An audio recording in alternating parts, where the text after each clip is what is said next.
and President, I made it clear that I was the Bills Committee member of this bill, and also part in all four meetings, which include the public hearing.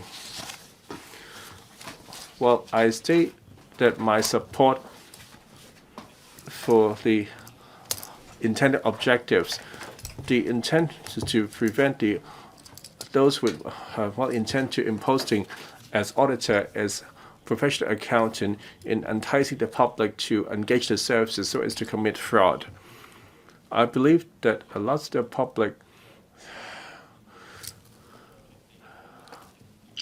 have watched the API launched by Everest TB and the remind the public to remind the bad elements in posting as financial consultant and accountant and auditors and financial intermediaries as to as really abusing the public trust to these professions to engage in fraud. However, these kind of scams have reached epidemic proportions, which required us to stop the situation aggravating. I agree with the intent or the means of the amendment, and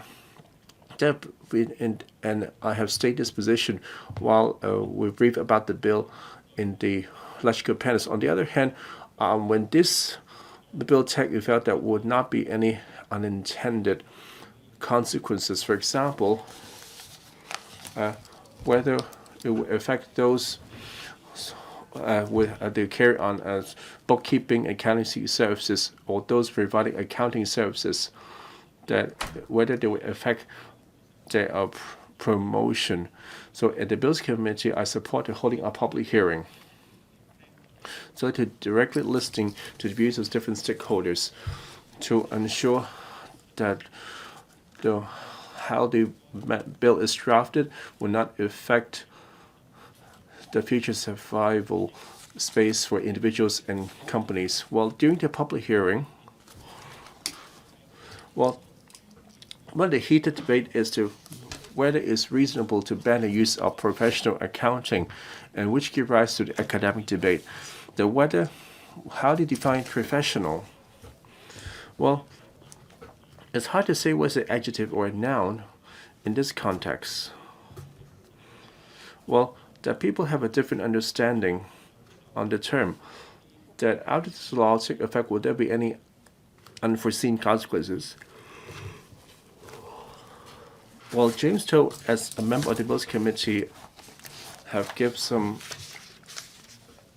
meaningful insight. They're worried that that the term professional accounting would be monopolized, and sees that the cases referred by HKICPA are not sufficient to highlight that things have gotten unacceptable.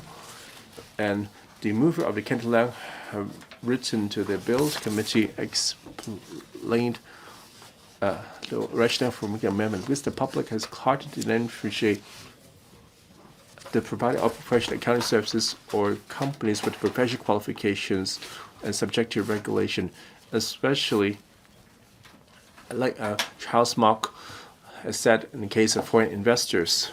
And for this an argument, I've consulted our colleagues and those from the accounting profession and other professionals in other fields. The outcome of the consultation shows that the support and the objections are evenly split, especially in a lot of professions there are no similar precedents. While the previous position was that in order to deter the bad apples in posting, the amendment would offer a sound basis for enforcement. Even though the bookkeeping companies and the accounting practitioners, when adopting the firm professional accounting, then we subject to some restrictions. However, they could still use other phrases to achieve a similar effect and to enhance the professionalism. For example, a veteran accounting, accounting experts, and professional bookkeeping. While those who objected would claim that you had discussed a proposal at the Bills Committee that the professional accounting should display their own practicing certificate and in the prompt position in their office or in their business card, so that the public and those subject to fraud can easily differentiate the genuineness. If the public have any doubts on their identities, they can make inquiries to the HKICPA. And Charles Mok said that they can visit the IPCA website. However, we need to think of some efficient way.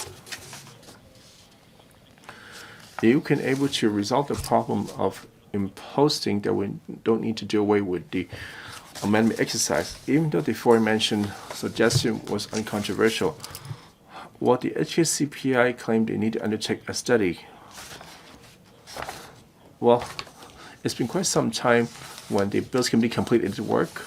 I have no idea how the ICPA reviewed its progress. I hope they can conclude their own study and to make the necessary decision. Well, no matter the outcome of today's vote, the general public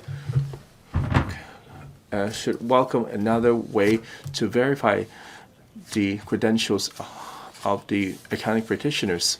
Well, in the course of deliberation, I've also had the ICPA undertake that will not invoke this legislation to be referring to the police, especially in the case of inadvertently using the prohibited description. That will get a positive response from the association.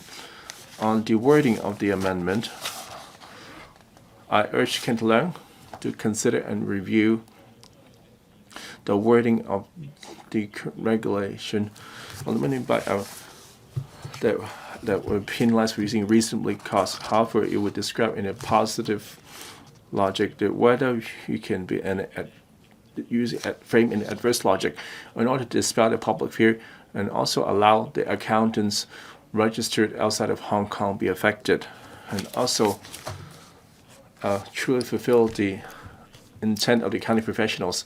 And after review, the Kent Leung claims that the wording of the bill is clear enough.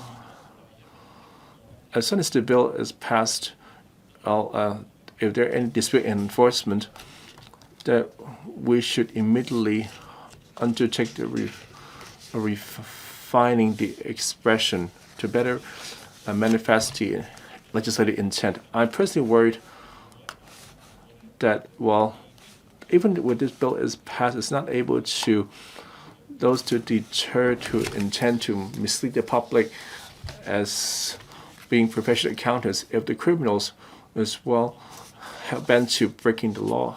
And breaking one more law is not really the focus. It's simply to commit an additional offense. To avoid the bad elements imposing at auditors and accountants or financial consultants, which the public have great trust on, while the amendment is just a small step, the relevant departments must continue to step up enforcement and step up public education and publicity campaign so as to deter this kind of fraudulent behavior and protect the public. I so submit.